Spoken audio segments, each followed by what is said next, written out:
Salut la famille, comment va? C'est Lord Vendetta avec vous. J'espère que tout le monde va bien. J'espère que tout le monde passe un merveilleux vendredi. Salut à vous tous la famille, c'est le week-end.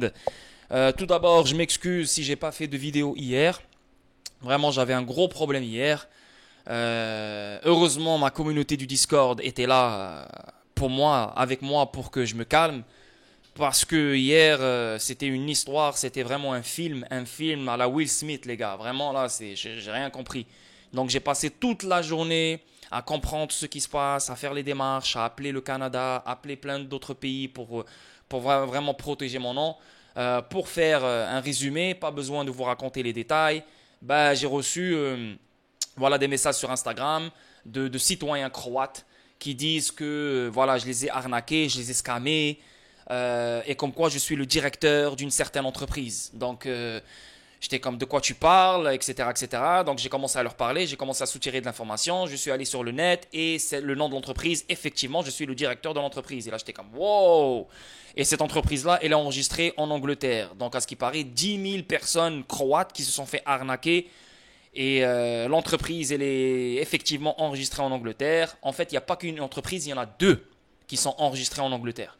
Et il y en a une qui est active, il y a une qui est dormante. Celle qui est active, ben, en fait, elle a arnaqué des gens en Croatie, en Irlande, en Irak et au Bahreïn. Là, c'est vraiment un gros truc international, un truc de ouf. Parce qu'il paraît, les Croates, ils ont appelé la police, ils ont fait leurs démarches. Je leur ai dit, faites les démarches ce qu'il faut, parce que moi, j'ai aucun rapport là-dedans. Moi, je suis au Maroc, je suis un citoyen canadien. Je m'en bats les couilles de tout ça. Bref, j'ai appelé le département d'antifraude en Angleterre. Hier et aujourd'hui, j'ai laissé les rapports. J'ai appelé le département d'antifraude au Canada. Hier et aujourd'hui, j'ai laissé les rapports. J'ai appelé l'ambassade. J'ai appelé quoi d'autre encore? J'ai appelé les bureaux de crédit. Donc j'ai mis les alertes, j'ai mis les rapports. Voilà, j'ai fait le nécessaire, j'ai fait ce qu'il fallait pour protéger mon nom. Maintenant, ce qui se passe, ben, un fraudeur est un fraudeur, il va toujours utiliser mon nom. Maintenant, ce qui paraît, ils ont vraiment une photo de mon passeport parce qu'ils ont mon nom, ma date de naissance et le numéro de mon passeport.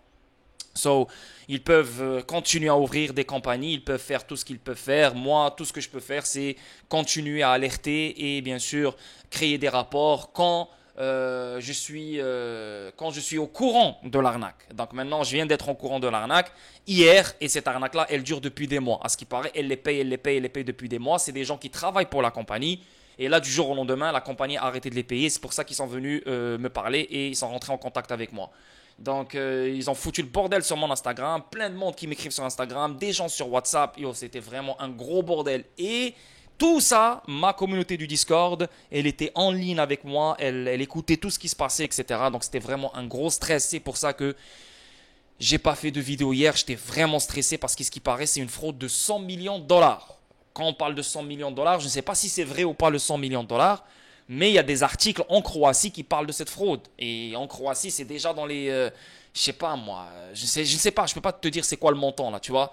So, yeah, c'est un film, c'est un film, c'est un film. Là maintenant, je me suis calmé parce que j'ai fait tout ce qu'il faut. Le département de fraude du Canada, il a dit, check, toi, tu as déjà fait une alerte en 2022 parce qu'en 2022, j'ai eu une usurpation d'identité en 2022, donc j'ai déjà fait l'alerte. So, depuis ce temps-là, n'importe quoi qui peut arriver, j'ai déjà alarmé les autorités. Donc, ils m'ont dit ce qui se passe dans un pays, ben, on s'en fout.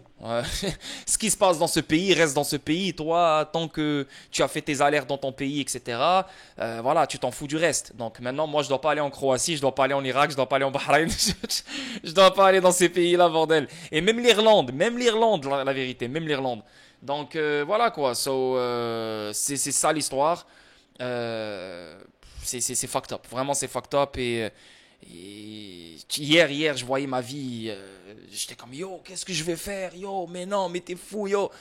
Bref, les gens m'ont calmé. Ils m'ont dit, check, vis ta vie normale. Le vol d'identité se fait chaque jour. Maintenant, je dois quand même aller ici au Maroc. Non, je l'ai fait ce matin. Je suis allé à la gendarmerie royale du Maroc. Donc, c'est eux qui sont en connexion avec l'Interpol. Si l'Interpol essaye de communiquer avec le Maroc ou quelque chose, au moins j'ai un rapport qui est fait au Maroc comme quoi mon identité a été volée. Et voilà quoi. Et ce qui est drôle, c'est qu'il y a certains clowns et certains chevreuils, littéralement certains fils de pute, hein, et je pense qu'ils vont regarder la vidéo, ils vont se reconnaître. Ils osent venir sur Twitter et me dire, psahtik les 100 millions.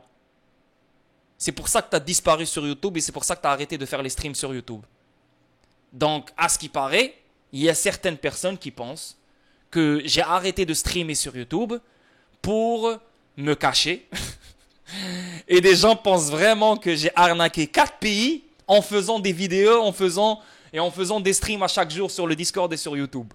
Il y a vraiment des gens qui me détestent, il y a vraiment des gens qui me veulent du mal. C'est incroyable. C'est incroyable.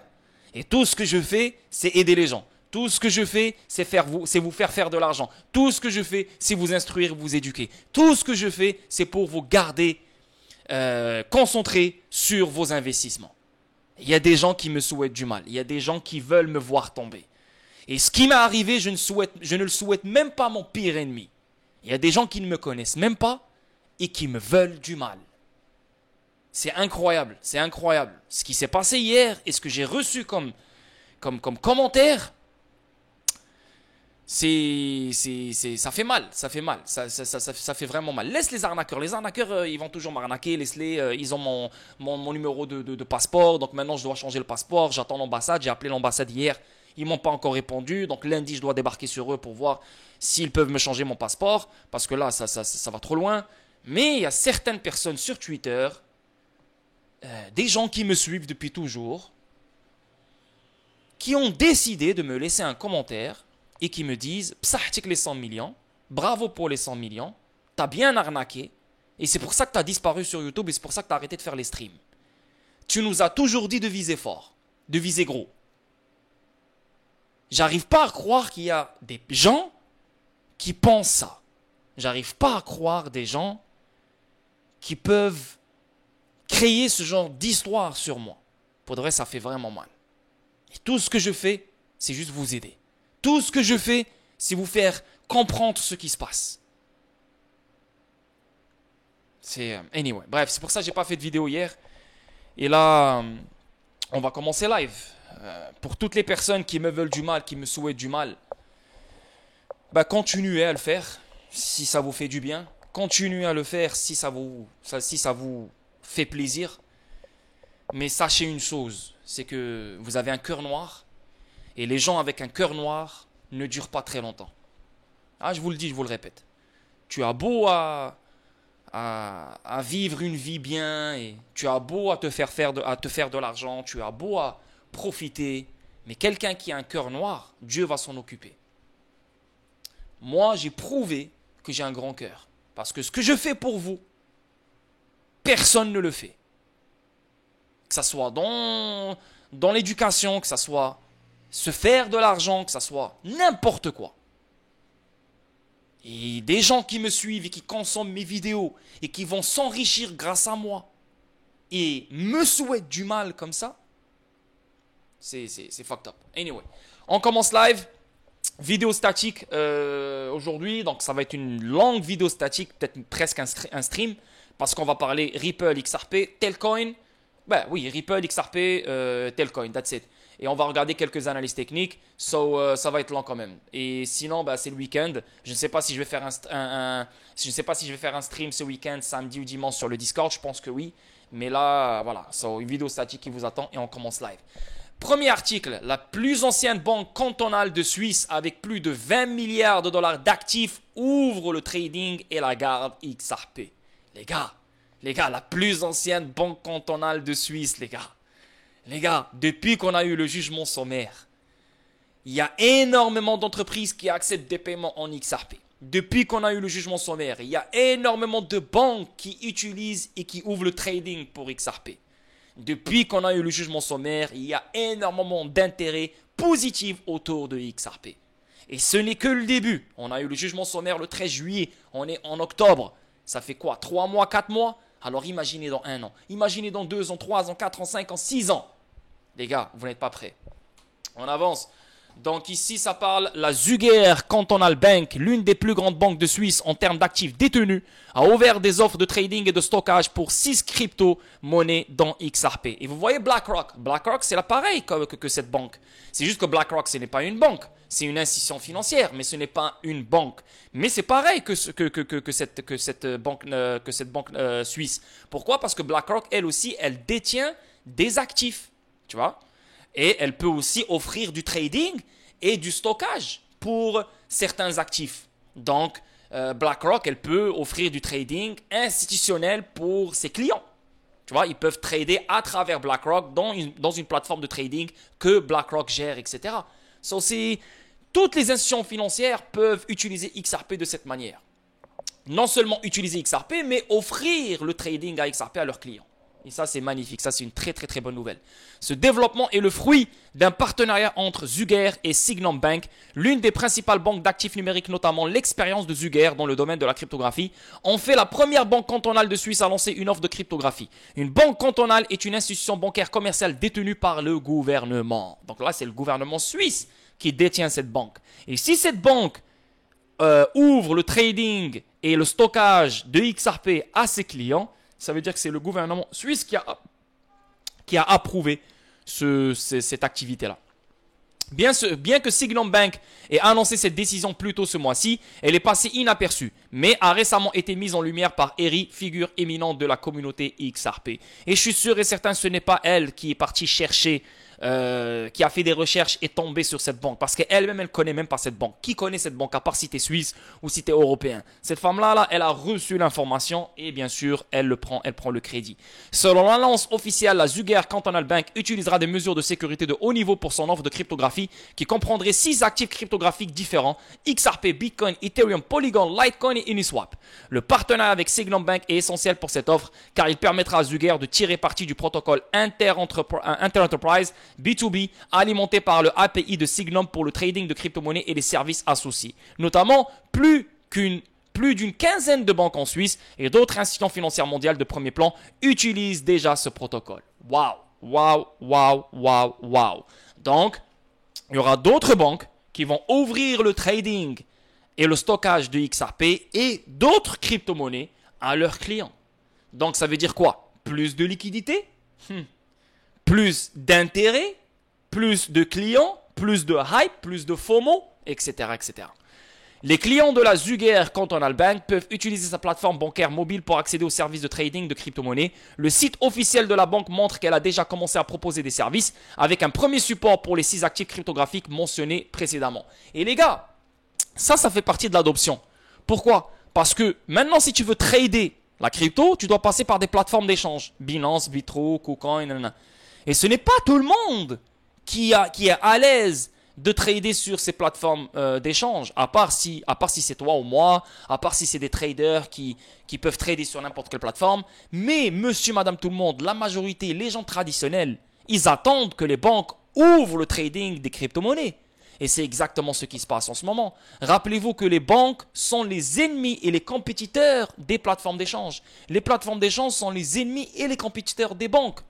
Mais pour avoir une adoption générale, c'est les banques qui doivent offrir le trading des crypto-monnaies et le stockage des crypto-monnaies. Là, on aura monsieur, madame, tout le monde qui vont s'intéresser à la crypto-monnaie encore plus. Pourquoi? Parce que les gens ont plus confiance aux banques qu'aux plateformes d'échange. Et c'est une vérité. La banque fournit ses services de cryptographie aux clients disposant de comptes de débit et de dépôt. Les clients peuvent acheter, vendre et stocker du XRP et d'autres actifs pris en charge à l'aide de la plateforme mobile de Zuger sans utiliser de portefeuille externe ou d'échange cryptographie tierce. Un intérêt croissant. Bien sûr, il y a un intérêt croissant incroyable autour de XRP, les gars. Et surtout que hier, la SEC, elle a annulé l'affaire contre Brad Garlinghouse et Chris Larsen. On va regarder ça tout à l'heure, ne vous inquiétez pas, je ne vais pas sauter directement à d'autres sujets, on va finir ça en premier. Fondée en 1892, la Zuger Cantonal Bank est la plus ancienne banque cantonale de Suisse et l'une des plus grandes banques du pays, avec 18,6 milliards de francs d'actifs. Selon les données de son dernier registre comptable, Zuger propose une large gamme de services bancaires en se concentrant sur l'économie locale et la communauté de la région de Zug. L'intérêt de la banque pour les actifs cryptographiques, en particulier les XRP, souligne le taux d'adoption croissant du marché de la cryptographie.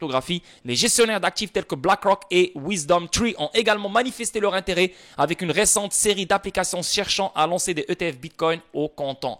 Donc là, on voit clairement que les institutions financières se préparent à un nouveau cycle. On a des entreprises qui acceptent les paiements en crypto. On a les institutions financières qui se préparent pour les ETF Bitcoin. On a des banques qui ouvrent le trading pour les crypto-monnaies et le stockage. Donc les gars, on est littéralement à la fin de ce cycle baissier. On est littéralement à la fin de ce cycle de resserrement. Et là, bientôt, on va rentrer dans un cycle haussier. Chose que je vous dis depuis très longtemps. Je suis le seul de tout YouTube francophone, et je le dis, je le répète, qui parle de ça. On avance avant tout le monde. Et tout ce qui se passe me donne raison maintenant. Parce que les seules personnes qui vont pas me donner raison, c'est des gens qui ont une mémoire de poisson rouge. Ils vont oublier, ils oublient. Quand tu es en avance, tu dois faire des rappels à chaque fois pour que les gens n'oublient pas. Et les gens qui me suivent et qui me respectent et écoutent exactement ce que je dis, savent que tout ce qui se passe maintenant, je l'ai prédit depuis très longtemps. Et ça fait vraiment plaisir. On avance. Deuxième article, expert de Wall Street, XRP est très optimiste car les grandes institutions peuvent désormais échanger du XRP avec beaucoup d'argent. La célèbre experte financière de Wall Street, Linda Jones, a récemment souligné les raisons pour lesquelles les détenteurs de XRP sont optimistes, en particulier dans le contexte de l'accès institutionnel au XRP. Mais ouais, si tu n'es pas optimiste concernant XRP, frérot, je sais pas quoi te dire. Si tu n'es pas optimiste maintenant concernant XRP, je sais pas quoi te dire. Dans un tweet récent, Jones a souligné que la principale bourse américaine Coinbase avait approuvé les contrats dérivés pour le trading XRP adaptés aux investisseurs institutionnels. Et regardez-moi ça. Non seulement on a la plus vieille banque cantonale de Suisse qui ouvre le trading à XRP, mais on a aussi Coinbase qui ouvre le trading, les contrats, donc les futures, XRP aux investisseurs institutionnels. Donc, ça veut dire, les gars, on est proche du bottom. Court terme, XRP, il peut monter à 75 sous, il peut monter à 80 sous, il n'y a aucun problème. Mais les gars, je vous le dis, je vous le répète, plus ça monte court terme maintenant, plus ces gens-là vont shorter. Et quand ils vont shorter, on va descendre à une zone de valeur qui les intéresse. Et c'est là que les vraies choses vont commencer. C'est pour ça que moi, je vous dis encore et encore, court terme, il faut le dump. Court terme, il faut la chute. Court terme, il faut que la crypto descende à une certaine zone de valeur. Maintenant, court terme, on voit le Bitcoin qui monte à 30 000, ça peut monter à 31 000, ça peut monter à 32 000, ça peut même monter un peu plus. Et ça, c'est fait exprès pour ramasser plus de liquidités, pour faire FOMO les gens et pour manipuler les gens. Pourquoi? Parce que les gens, au lieu de comprendre qu'est-ce qui se passe, ils vont directement s'exciter, se dire « Ouais, c'est bon, ETF, Bitcoin, oh, XRP, la SEC, elle a lâché l'affaire contre Brad et Chris Larsen, c'est fini, on va pomper. » Parce que les gens veulent juste que ça pompe. Ils s'en battent les couilles de comprendre ce qui se passe. C'est pour ça que moi, je vous dis, les gars, dans le court terme, cette manipulation, il ne faut pas la prendre en considération. C'est un pompe manipulé. Tant qu'on n'a pas la chute et tant qu'on n'a pas la zone de valeur, les gars, il n'y aura rien qui va se passer. Donc, ils ont beau à nous faire croire que le marché, il est bullish. Ils ont beau à nous faire croire que les choses vont exploser à partir d'ici. Mais il ne faut pas tomber dans le piège. Ok? Ces institutions financières se préparent pour un nouveau cycle extrêmement haussier. Mais ce n'est pas parce qu'elles se préparent maintenant que c'est demain le cycle haussier. Il y a des steps, il y a un développement qui doit se faire. Il y a des événements qui doivent voir le jour. Mais on le sait depuis un moment que c'est inévitable. Parmi ces événements-là, c'est la baisse des taux d'intérêt. Parmi ces événements-là, c'est le pivot de la Fed. Parmi ces événements-là, c'est on revient sur le cycle d'assouplissement et d'autres événements. On a déjà des événements qui nous prouvent que la Fed va reculer. C'est quoi? Biden, il vient de mentionner hier qu'ils vont financer les deux guerres, Ukraine et Israël. Ça se peut que même il y a une troisième guerre qui s'en vient avec Taïwan. Donc, la banque centrale, elle doit imprimer pour que le gouvernement dépense. Donc, si on imprime, alors c'est le QE. Déjà, on imprime maintenant, mais on est toujours dans un cycle de resserrement. OK? Mais bientôt, on n'aura pas le choix de baisser les taux pour que ce QE soit effectif. OK? Donc là, déjà, on parle d'une autre pause. Déjà, on a eu la pause dans le dernier Fed Meeting. Maintenant, on parle d'une autre pause. C'est le dernier Fed Meeting pour l'année 2023. On rentre début 2024. C'est exactement ce que je vous ai dit depuis, c'est exactement ce que je vous dis depuis un moment. Début 2024, mi-2024, on va connaître la baisse des taux. Voilà. Ça, c'est des choses que je dis avant tout le monde. Je suis le seul qui le fucking dit. Coinbase approuvant les contrats à terme perpétuels pour le trading du XRP signifie que le XRP est très optimiste. Ben ouais les gars, plus de liquidité, plus d'argent, plus d'institutions financières qui vont entrer dans le game. Donc les gars, Si vous croyez que XRP ne va pas exploser, si vous croyez que XRP ne va pas toucher un certain price, vous êtes des zinzins dans votre tête. Le 3 chiffres, pour moi, reste inévitable. Et je crois vraiment aux 3 chiffres en 2025, la vérité. Peut-être fin 2024, on n'aura pas le 3 chiffres. C'est trop tôt, c'est trop tight, c'est trop serré. À part si les choses commencent à exploser à partir du début 2024. Bref, on ne va pas penser à ça. Parce que c'est que de la spéculation. Mais quand tu vois tout ce qui se passe autour de XRP, tu te dis, oh, le 3 chiffres, il est inévitable. Donc le 3 chiffres, il peut venir à n'importe quel moment. Fin 2024, mi-2025, même fin 2025. On va voir comment ça va se passer et j'ai hâte. Jones a expliqué que l'essence des contrats à terme réside dans leur capacité à s'adapter aux fluctuations extrêmes des prix. Elle a fait valoir que sans ce potentiel de mouvement de prix important, il y aurait peu d'intérêt à négocier du XRP via de tels contrats dérivés. Ce point de vue repose notamment sur le sentiment que les investisseurs cherchant à parier sur l'évolution des prix d'un actif numérique Ce point de vue repose notamment sur le sentiment que les investisseurs cherchant à parier sur l'évolution des prix d'un actif numérique recherchent ceux qui sont volatiles pour réaliser des bénéfices optimaux. En outre, Jones a reconnu que les contrats à terme permettent un effet de levier maximal et peuvent entraîner des bénéfices ou des pertes démesurées. Ça, on connaît le trading. Vous savez, c'est quoi les futures? Les futures, c'est tu short ou tu long. Donc, bien sûr, il faut de la volatilité. En outre, l'expert financier a souligné la qualité des investisseurs qui s'engagent dans le commerce des contrats à terme. Elle a déclaré que le trading de produits dérivés attirait principalement les sociétés de Wall Street, en particulier les hedge funds. Ben ouais, les hedge funds, tu penses qu'ils vont faire du day trading? Tu penses qu'ils vont trader à chaque jour? Les hedge funds, une fois qu'ils auront leur zone de valeur, ils vont faire un long terme. Donc, ils vont se mettre en long et ils vont laisser XRP, monter, jusqu'à qu'ils arrivent, ils se disent, ok, je pense qu'on a fini avec le pump, allez, on sort. Ce n'est pas un trade qui va durer 1 jour ou 2 jours ou 1 semaine. C'est un trade qui va prendre du temps parce qu'ils savent que l'explosion qui arrive va amener le marché de la crypto à des nouvelles stratosphères. Et parmi ces cryptos-là, XRP, qui a un intérêt incroyable, le seul altcoin qui a une clarté, et la seule compagnie qui est en train de démonter la SEC, on est déjà à 3-0. Donc, crois-moi, les hedge funds et les institutions financières et les traders institutionnels, ils vont miser bien comme il faut sur XRP. Mais pas maintenant. Court terme, moyen terme, la chute en premier. Après, on aura le pump. Donc maintenant, si on pump court terme, alors dis-toi que ces traders institutionnels, ils vont shorter. Et là, ils vont shorter. Une fois qu'on arrive à la zone de valeur, là, ils vont entrer en mode long. Et la zone de valeur que j'arrête pas de prédire depuis un moment, pour le Bitcoin, c'est entre le 20 000 et le 12 000. On ne peut pas savoir exactement c'est quoi le price. C'est 20 000 et 12 000. Il peut s'arrêter à 20 000, il peut s'arrêter à 18 000, il peut s'arrêter à 13 000. On ne peut pas savoir. Mais ça, c'est une putain de zone de valeur pour le Bitcoin. Donc, si Bitcoin se dirige vers cette zone-là, alors XRP, tu peux facilement te dire qu'il se dirige vers les 25 sous. Facile. OK? Juste on soit d'accord sur ça. XRP est très optimiste. De plus, John a souligné la place du XRP dans un tel contexte, soulignant le poids de l'argent institutionnel entrant sur le marché du XRP. Ben ouais, c'est ce qu'on veut, non? Contrairement au fonds de détail, elle a exprimé sa conviction quant au potentiel haussier du XRP dans un contexte d'afflux attendu de capitaux institutionnels. Jones a fait remarquer, c'est optimiste pour le XRP car cela signifie qu'une grande vague d'argent institutionnel est sur le point d'arriver et qu'ils veulent négocier sur la volatilité. Bien oui, ils vont négocier sur la volatilité. Pourquoi? Parce que XRP est une valeur utilitaire. Ils savent qu'il y a des développements incroyables qui se font sur le XRP Ledger. Ils savent qu'il y a énormément de banques et d'institutions financières qui vont utiliser XRP. Donc, en sachant que XRP est le seul altcoin qui a la clarté, ils savent qu'il y a une volatilité basée sur la spéculation incroyable qui s'en vient. Et c'est pour ça que ces gens-là vont se positionner pour faire de l'argent sur cette volatilité.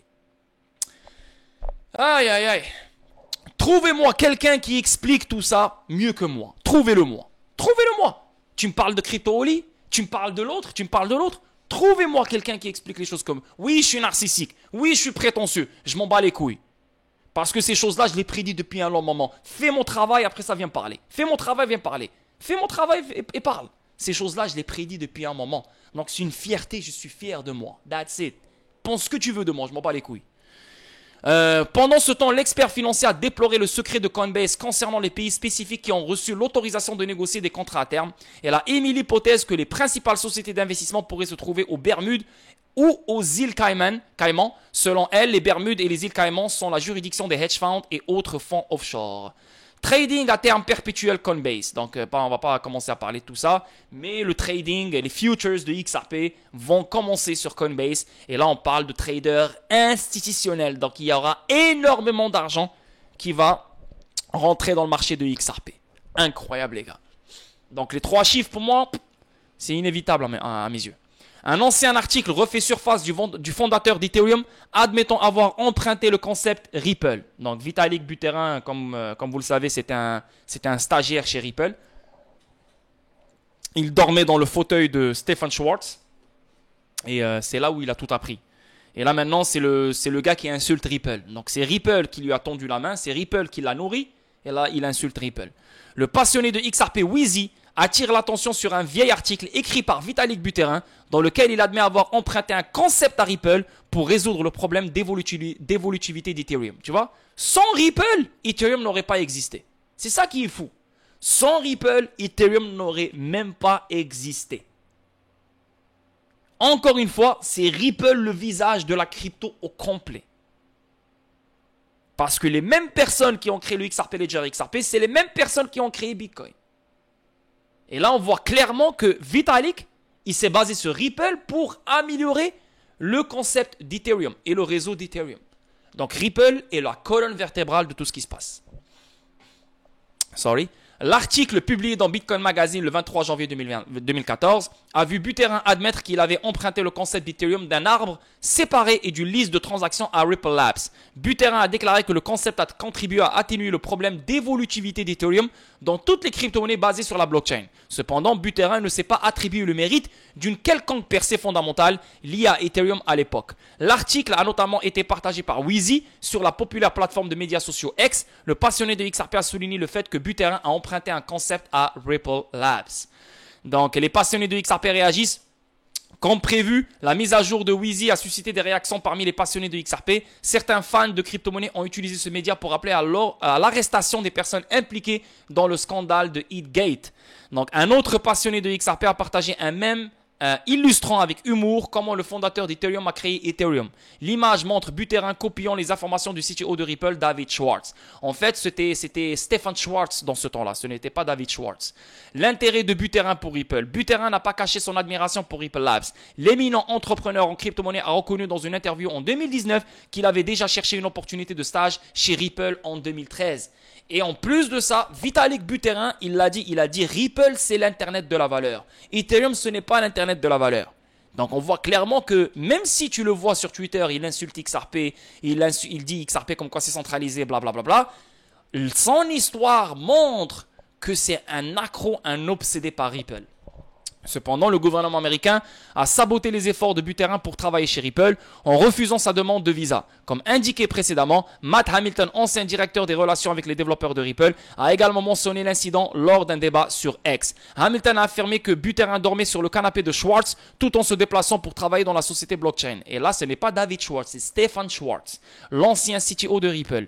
En outre, Steven Nerayoff, premier conseiller d'Ethereum, a également révélé qu'il avait déjà discuté de Ripple avec Buterin. Nerayoff, qui est devenu viral à cause de ses récentes allégations concernant les premières ventes d'Ethereum, a déclaré qu'il avait utilisé Ripple comme exemple de la façon dont une société blockchain devrait fonctionner dans l'industrie de la cryptographie.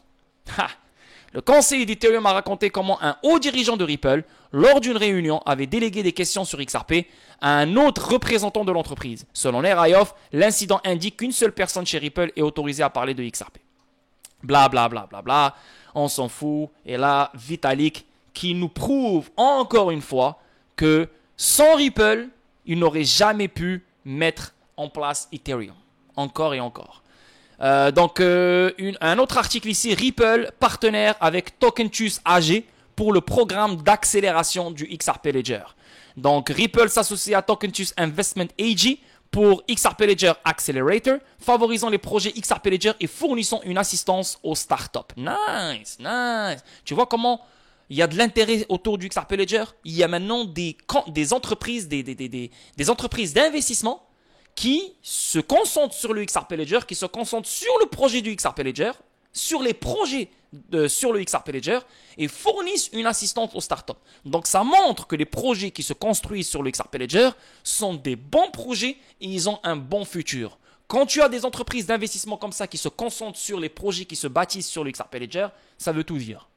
Ripple Labs a été le radar des investisseurs ces derniers jours, notamment avec l'intérêt croissant pour le procès XRP. Dans un développement récent pour Ripple, Tokentus Investment AG, basé à Francfort, a déclaré qu'il était sur le point de collaborer avec Ripple, unissant ses forces pour soutenir les startups dans son programme d'accélérateur XRP Ledger.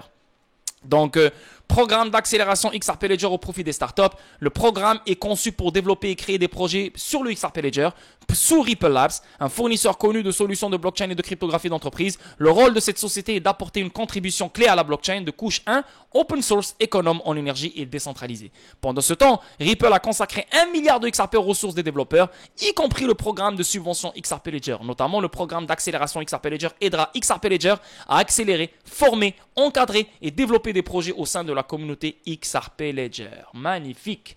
Magnifique. Donc, comment ce partenariat contribuera-t-il à la croissance du XRP Ledger? Oliver Michel, PDG de Tokentus Investment AG, a exprimé sa confiance dans ce partenariat avec Ripple Labs et a déclaré que le partenariat avec Ripple sur le programme d'accélération XRP Ledger sera la prochaine étape vers la croissance de l'écosystème. Mais tu peux facilement comprendre comment ils vont contribuer à la croissance du XRP Ledger. On parle ici d'une assistance aux startups. Et on parle ici favorisant les projets XRP Ledger. Donc sûrement il y aura une assistance financière. Sûrement, il y aura une assistance qui va les aider à se développer. Donc, plus les projets sur le XRP Ledger se développent, plus le XRP Ledger va se développer lui aussi. Plus il y aura beaucoup plus d'intérêt autour du XRP Ledger et plus il y aura plus de développeurs qui vont bâtir sur le XRP Ledger. Pourquoi? Parce qu'ils vont se dire, hey, déjà, il y a le clawback, donc une fonctionnalité qui nous permet de reprendre nos actifs en cas de hack.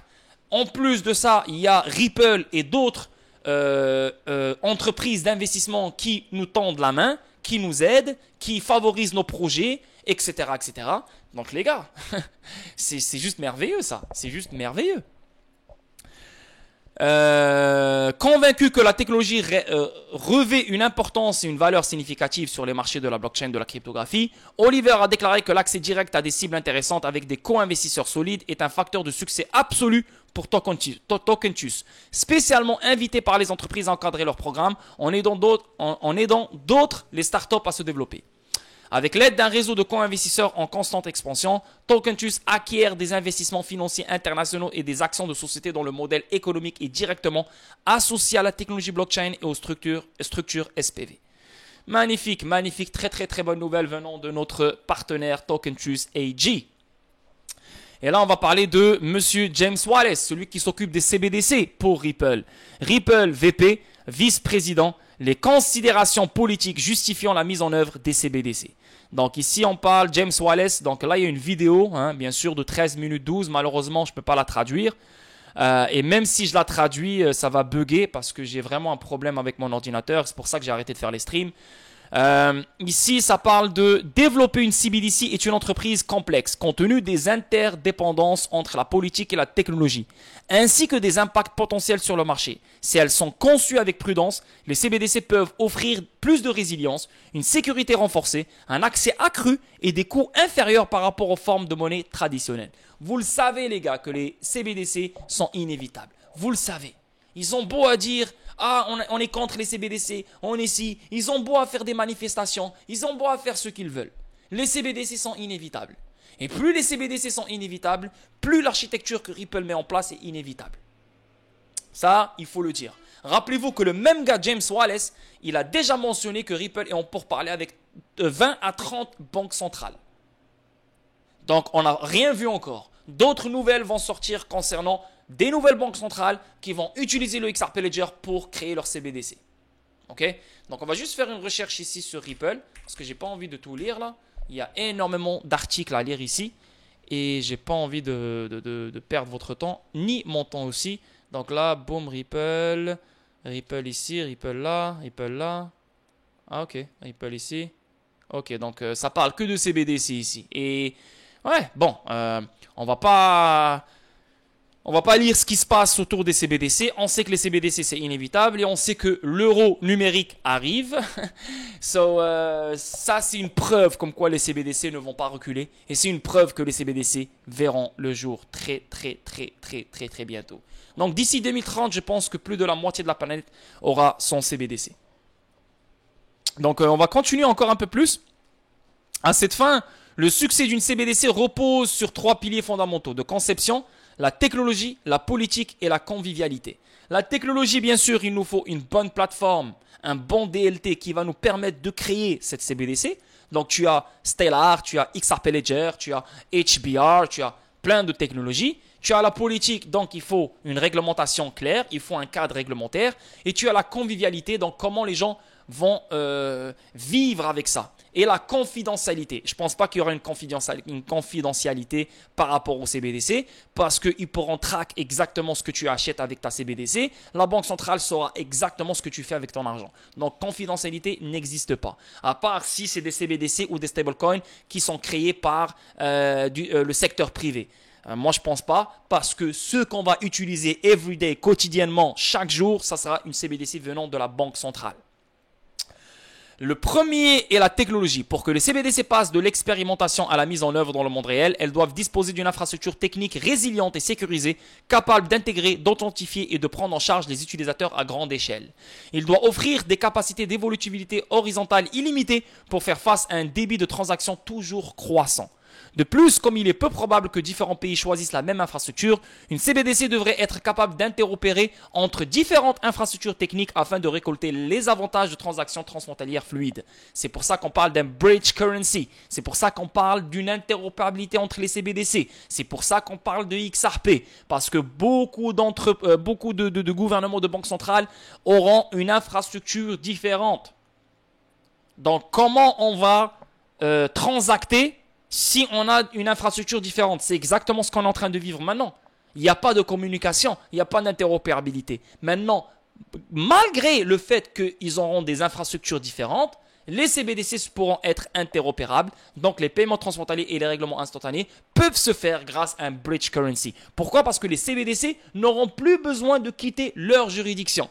Donc, même si une autre juridiction, elle a une autre infrastructure qui est totalement différente que celle-là, ben, on va utiliser XRP comme bridge currency et il y aura quand même une interopérabilité entre les CBDC. Et en utilisant XRP, tu as on-demand liquidity, tu élimines la friction, règlement instantané, etc., etc., etc. Le deuxième pilier est la politique, où les règles et garde-fous établis par la Banque centrale et les gouvernements qui sous-tendent l'ensemble de l'écosystème. Il s'agit peut-être du domaine à examiner qui prend plus de temps, compte tenu des priorités et des cadres réglementaires spécifiques de chaque pays et de sa banque centrale. Bien que l'enthousiasme des utilisateurs et des institutions financières soit un facteur important d'adoption réussi, il existe des situations dans lesquelles les CBDC pourraient encore être introduites malgré le sceptisme initial. Elles sont inévitables. Le sceptisme initial apparaît partout. Regardez ce qui se passe maintenant avec la Fed. Si tu écoutes des gens, ils vont te dire non, les taux d'intérêt vont continuer jusqu'à décembre 2024. Non, la récession arrive en décembre. Non, tu vois, le sceptisme. Ah, c'est bon, c'est la merde. Non, non, non, non, non. Ces gens-là qui disent ce genre de choses, ou bien ils ne comprennent pas comment les choses fonctionnent, ou bien ils sont juste là, ils balancent des choses délibérément pour faire peur les gens. On voit clairement qu'il y a 3 guerres, il y a 2 guerres à financer, une 3e guerre qui arrive. Donc il faut plus de dépenses. Comment on va dépenser? On va créer la masse monétaire. Mais si on crée la masse monétaire et on est toujours dans un resserrement, ça ne fonctionne pas. Donc il faut qu'on revienne sur un assouplissement pour que les banques respirent, pour que le système au complet respire. Parce que si on continue sur le taux d'intérêt, tout crache maintenant. Est-ce que c'est leur objectif? Non. Leur objectif, c'est toujours décaler. Parce que s'ils voulaient que tout crache maintenant, croyez-moi que tout allait crash en 2022. Ou peut-être début 2023. Mais comment ils sont en train de se comporter, c'est clairement, clairement une préparation pour un décalage de l'inévitable. Tu vois? Et c'est pareil avec les CBDC. Non, les CBDC, je ne pense pas. Frérot, tu penses que tout ce temps-là d'éducation va tomber à l'eau? Il ne faut jamais laisser une crise être gaspillée. Chaque crise va ramener un nouveau monde. Et là, on aura une autre crise qui va imposer les CBDC sur nous. Donc, faut pas oublier ce truc. Le secteur des paiements devra s'adapter à l'évolution du paysage, notamment en ajustant ses opérations et ses infrastructures pour accueillir les CBDC. La collaboration entre les banques commerciales, les détaillants et les banques centrales est donc essentielle pour assurer une transition en douceur et une intégration efficace des CBDC dans l'écosystème financier plus large. Magnifique, on avance. Et là, On va parler du règlement. Un avocat pro-XRP déclare que le règlement est désormais une option plus probable dans l'affaire Ripple contre la SEC. Ça, c'est un avocat pro-XRP. Moi, je ne suis même pas un avocat pro-XRP. Je ne suis même pas un avocat, ni un juge, ni rien. Et je vous dis depuis le début de cette affaire qu'un règlement est inévitable. La seule solution pour que cette affaire finisse, c'est avec un règlement. Je suis le seul qui le dit. Aucun YouTuber n'a été confiant comme moi. Aucun YouTuber n'a été sûr de lui comme je suis sûr de moi. Un avocat pro-XRP déclare que le règlement est désormais une option plus probable dans l'affaire Ripple contre la SEC. Pourquoi il dit ça? Pourquoi? Parce que hier, la SEC a abandonné l'affaire juridique contre Brad Garlinghouse et Chris Larsen. Rappelez-vous qu'est-ce que je vous ai dit quand on a eu le rejet de l'appel immédiat, de l'appel interlocutoire par la juge. Donc l'appel interlocutoire de la SEC qui a été rejeté par la juge dernièrement. Pourquoi l'appel interlocutoire immédiat a été rejeté? Je vous ai expliqué ça hier sur Twitter et je vous ai expliqué ça 20 millions de fois. Okay? Ce n'est pas quelque chose de nouveau que je vous explique. L'appel interlocutoire immédiat, s'il était approuvé, alors on allait retarder l'affaire. L'affaire allait finir peut-être en 2026, tu vois. Et la juge ne veut pas retarder l'affaire. Donc c'est pour ça qu'on a annulé et on a rejeté l'appel interlocutoire immédiat de la SEC. Ok? Maintenant, si la SEC ne fait aucun appel, et vu que son appel a été rejeté, et si elle garde l'affaire juridique de Brad Garlinghouse et Chris Larsen, elle devra faire un appel à partir de février 2026. Donc c'est dans longtemps. Ok? So, elle est dans une situation un peu délicate. Elle est vraiment dans la merde, la SEC, mais quand même, elle essaie de trouver toujours une solution pour continuer ce combat. Donc, elle a annulé l'affaire contre Brad Garlinghouse et Chris Larsen. Donc là, maintenant, il ne reste plus rien. L'affaire juridique, elle est littéralement finie. Elle n'est pas finie, mais je veux dire, il n'y a plus d'autres étapes. C'est fini là, genre. Il n'y a plus rien, ok? Donc là, maintenant, ça donne l'avantage à la SEC de refaire un deuxième appel. Et vu qu'elle a annulé le reste de l'affaire, son appel pourrait être approuvé maintenant. Et si son appel il est approuvé maintenant, ben ça va aller en deuxième circuit. Et si ça part dans le deuxième circuit, sans argument fiable, ben elle va perdre l'appel quand même. Et si elle perd l'appel quand même, est-ce que vous pensez vraiment que Ripple va faire un règlement avec elle? Non, elle va lui dire, yo, t'as tout perdu. Et en plus, t'as annulé l'affaire contre Brad Garlinghouse et Chris Larsen. Donc littéralement, t'as plus rien. Je vais dire, fuck you. Tu vois? Donc je ne vais pas faire un règlement avec toi. On va aller à la fin. Jugement final. Allez, go. Et ça se peut que Ripple ne paye aucune amende. Ça se peut. Je ne suis pas en train de dire que c'est sûr. Ça se peut. Parce que si la SEC perd le deuxième appel, la SEC n'a plus rien. Elle n'a plus rien. Donc Ripple, elle pourra faire tout ce qu'elle veut de la SEC. Donc c'est pour ça que la SEC a annulé l'affaire juridique de Brad Garlinghouse et Chris Larsen. Pour pouvoir faire un deuxième appel. Mais faire un deuxième appel sans argument fiable, je suis désolé, mais ton deuxième appel ne sert absolument à rien. Donc, encore une fois, c'est ou bien la SEC va faire un deuxième appel, ou bien la SEC va essayer de trouver un règlement le plus tôt possible avec Ripple. Moi, je vous dis depuis un moment, un règlement va surgir fin 2023, entre fin 2023 et mi-2024. À n'importe quel moment, le règlement peut voir le jour. Et je le dis depuis un long moment, ok? C'est pas quelque chose de nouveau. Donc, et on sait qu'il y aura une date de règlement, que Ripple et la SEC vont se rencontrer pour parler règlement. Ok, je pense que la date c'est avant avril 2024. Donc maintenant, je pense fortement qu'il y a deux choix pour la SEC. C'est ou bien qu'elle cherche des arguments fucking solides, fucking fiables, quelque chose de miraculeux pour vraiment, voilà, gagner du terrain dans ce deuxième appel. Chose que je ne pense pas que ça va être réalisable parce que ça fait 3 ans que cette affaire juridique dure et la SEC n'a aucun argument fiable. Donc ce n'est pas maintenant qu'un argument fiable va sortir du jour au lendemain. Ça ne fait aucun sens. Ou bien qu'elle fasse un règlement avec Ripple. Donc c'est les deux scénarios. Si elle fait un deuxième appel et elle perd le deuxième appel, Ripple n'a même plus besoin de faire un règlement avec la SEC. Elle va lui dire vas-y, casse-toi, bye. Donc la SEC doit être sûre de son deuxième appel pour le faire. Sinon, elle va faire un règlement avec Ripple. Et voilà les gars, on y est. On est arrivé. On y est. Bravo à tout le monde qui a tenu. Bravo à tout le monde qui a gardé la foi. Bravo à tout le monde qui a cru. Et bravo à tout le monde qui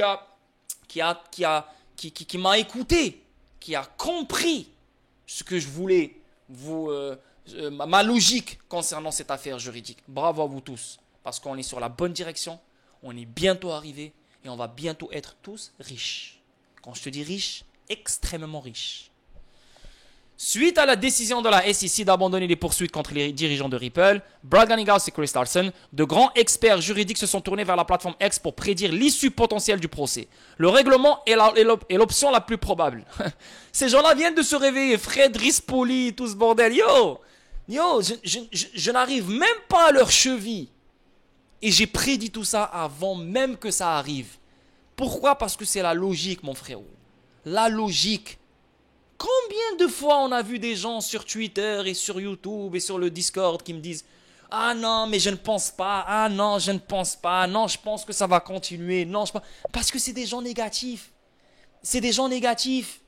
Ils veulent juste penser au pire. Tu sais, quand tu penses au pire et sans comprendre ce qui se passe, directement tu viens et tu juges et tu dis « Non, non, non, ça va continuer, ça va terminer en 2030. » Tu es négatif.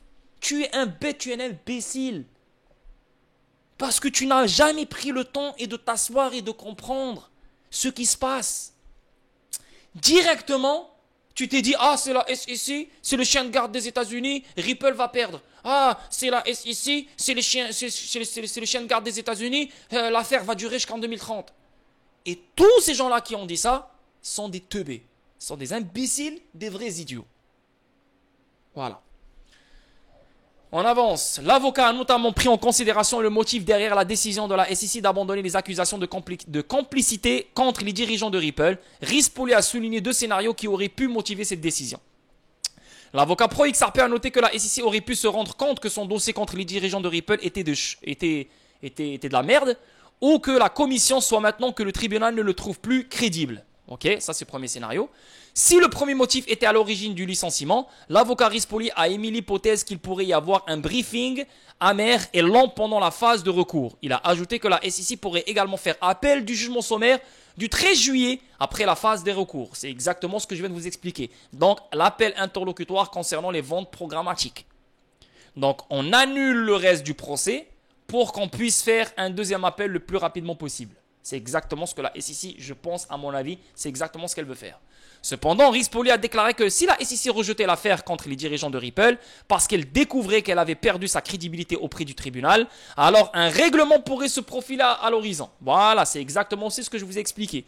Si elle compte faire un deuxième appel, j'espère pour elle que c'est un deuxième appel qui est accompagné avec des arguments très solides. Si c'est des arguments qui ne sont aucunement crédibles, elle n'aura pas le choix de régler.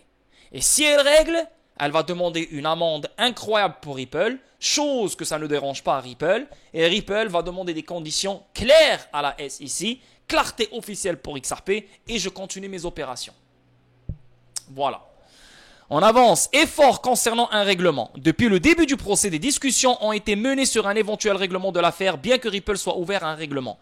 Ripple est ouvert à un règlement, même la SEC est ouvert à un règlement, parce que dernièrement, la SEC a demandé à Ripple de régler. Mais Ripple n'a pas eu les conditions qu'elle veut. Donc, elle a dit non. La SEC n'a signalé aucun projet de parvenir à un accord avec la société. Les 2 conférences de règlement précédentes tenues au début du procès n'ont donné aucun résultat positif. Notamment, Ripple et la SEC pourraient s'engager dans une autre conférence de règlement. Comme indiqué, le tribunal a ordonné 2 parties de choisir 3 dates pour une éventuelle conférence de règlement si elles le jugeaient approprié. Les parties n'ont fourni aucune mise à jour concernant la commande. La SEC ayant enregistré 3 défaites depuis juillet, le régulateur pourrait envisager un règlement. La première défaite, la nature de XRP sur le marché secondaire. La deuxième défaite, l'appel interlocutoire. Et la troisième défaite, abandonner l'affaire Brad Garlinghouse et Chris Larsen. C'est faux. Mais en fait, c'est pas juste la première défaite, ce n'est pas juste la nature de XRP sur le marché secondaire, c'est les ventes programmatiques et la nature de XRP sur le marché secondaire. Voilà. Donc c'est 2 en fait. En fait, c'est 4-0, c'est même pas 3-0. 4 défaites. Appel possible après réparation. Pendant ce temps-là, SEC a la possibilité de déposer un appel complet au prix du deuxième circuit après la phase de recours. Cependant, si la commission perd dans le deuxième circuit, elle risque de créer un précédent que d'autres projets de cryptographie pourraient suivre. C'est pour ça que la SEC, c'est exactement ce que je viens de vous expliquer. Si la SEC n'est pas sûre d'elle sur le deuxième appel, dans le deuxième circuit, elle est dans la merde. Elle va se tirer le pied et toutes les entreprises crypto qu'elle va poursuivre, ils pourraient totalement la combattre. Et bien sûr, ils ne pourront même pas être intimidés par la SEC. Pourquoi? Parce que la SEC, non seulement elle a perdu le premier appel, mais le deuxième appel. Donc, elle n'a littéralement aucun argument. Ça, c'est bon pour la crypto au complet. Mais si elle règle avec Ripple, la SEC va quand même poursuivre le reste. Ça, je vous le dis. Donc, un règlement favorise Ripple seulement et non la crypto au complet. Mais la SEC qui perd le deuxième appel et qui perd dans le deuxième circuit favorise non seulement Ripple, mais favorise la crypto au complet. On avance, prochain truc, et regardez-moi ça encore les gars. Une autre compagnie qui accepte des paiements en XRP. On a eu Ferrari, on a eu Honda, on a eu HSBC, on a eu Chase Bank. On a eu, je ne sais pas qui d'autre encore, j'ai totalement oublié. Et là, on a RX. Les utilisateurs peuvent désormais payer XRP pour la réservation de vol RX. Regardez-moi ça, les gars. Et on n'a plus besoin de vendre dans XRP, c'est incroyable. XRP continue de gagner du terrain dans son adoption mondiale car il devient tenable comme moyen de paiement sur de nombreux fronts. Cette fois, XRP est devenu utilisable pour les projets de voyage et de tourisme. Grâce à BitPay. BitPay, c'est grâce à elle. Grâce à BitPay et grâce à FCF Pay. Ces deux fournisseurs de paiement qui sont connectés à énormément de magasins et d'entreprises. Grâce à eux, on peut payer avec XRP. Incroyable. Voyager sans effort avec RX, offrant une gamme de services sur mesure répondant à vos besoins. Vous pouvez payer avec XRP via BitPay pour des transactions rapides et sécurisées. RX est l'un des opérateurs de jet privé, les gars. Jet privé, les boys. Là, vous pouvez voyager aux Maldives avec votre copine quand XRP va aller à $100 et vous êtes assis sur quelques millions. Ben, les gars, vous pouvez facilement vous procurer des vols en jet privé, vous et votre copine. Et voilà, quoi. Vous allez aux Maldives. Tranquille, les gars. Tranquille. La vie est belle. Je ne sais pas si RX, elle est en Europe, mais bon. Donc l'un des opérateurs de jet privé les plus importants dans le siège est aux États-Unis. Non, c'est aux États-Unis les gars pour l'instant. Pour clarifier, l'annonce implique qu'RX prend désormais en charge BitPay comme moyen de paiement pour les clients souhaitant réserver des jets privés. Rappelez-vous que juste dernièrement, on a parlé TapJets. Ouais, TapJets aussi, TapJets. Donc il n'y a pas seulement RX, mais il y a TapJets qui a rapport avec les jets privés. Donc si quelqu'un veut voyager samedi, les banques sont fermées samedi. Elles sont fermées le week-end, tu vois. Donc, en utilisant la crypto, tu peux littéralement payer, réserver le même jour ton jet privé et voyager le même jour avec ton jet privé. Incroyable. Par conséquent, les détenteurs de XRP peuvent utiliser leurs jetons pour payer les services de vol d'RX puisque XRP est l'une des crypto-monnaies prises en charge par BitPay. Donc, n'importe où BitPay est accepté, XRP est accepté. Voilà. Donc, dès que tu vois BitPay, tu peux payer avec XRP. Incroyable, magnifique. Donc, l'adoption pour XRP, elle avance là. C'est pas juste XRP parce que BitPay, c'est la crypto au complet. Mais si on n'avait pas le jugement sommaire et si on n'avait pas l'affaire juridique, je pense que même pas XRP, je pense que XRP n'aurait pas été adopté comme ça. Donc, l'affaire juridique a été nécessaire. Une mauvaise publicité reste de la publicité. Surtout quand tu es honnête et quand tu es transparent. C'est pas grave si tu as une mauvaise publicité. Parce que sur le long terme, les gens vont comprendre que tu n'as rien fait, que tu es propre, que tu es transparent et que tu es une putain de compagnie qui gère des fous produits institutionnels. Et c'est ce qui s'est passé avec l'affaire SEC et Ripple. Les gens ont compris que Ripple n'a rien fait. Ils ont compris que Ripple est une putain de grande compagnie. Et ils ont compris que XRP a une putain de valeur utilitaire. Donc c'est ce qui se passe maintenant. Depuis qu'on a eu le jugement sommaire, on entend des choses incroyables concernant XRP. Ça, c'est seulement 4 mois, les gars. 4 mois. Si vous ne croyez pas aux 3 chiffres dans la prochaine explosion, vous avez le droit de ne pas y croire. C'est pas grave. Si on lasse dans ce boule, dans ce cycle, c'est bien. Si on ne l'a pas, c'est pas grave. On l'aura la prochaine fois. Mais avec tout ce qui se passe, avec les traders institutionnels venant de Coinbase, venant de d'autres banques, et il y aura d'autres événements, bien sûr, et d'autres nouvelles concernant ça, les gars, Les gars, vous n'avez même pas idée combien d'argent va rentrer dans la crypto. Sans parler du QE, sans parler de ce que la Fed va faire. Waouh, waouh, waouh, waouh. On avance. Ici, ça parle encore de la SEC. Un expert souligne les prochaines étapes de l'affaire SEC contre Ripple, alors que la SEC abandonne les accusations contre les dirigeants de Ripple. C'est exactement ce qu'on vient de lire. C'est ou bien elle continue avec le deuxième appel, et j'espère pour elle que le deuxième appel est accompagné avec des arguments solides. Sinon, elle perd toute crédibilité. Et si elle perd toute crédibilité, ben, ça veut dire que les entreprises crypto ne pourront pas être intimidées par la SEC. Donc, ils ont une chance de gagner contre la SEC. Sinon, ben, si elle sait qu'elle n'a aucun argument fiable et aucun argument crédible, elle n'aura pas le choix de régler. Donc ça, c'est les deux seuls scénarios. C'est fini, c'est fini. Il n'y a plus rien là. Il n'y a plus rien, les gars. C'est fini. Deux seuls scénarios. Un règlement, encore une fois, est confirmé entre maintenant et mi-2024. Voilà, les gars. On y est. On avance.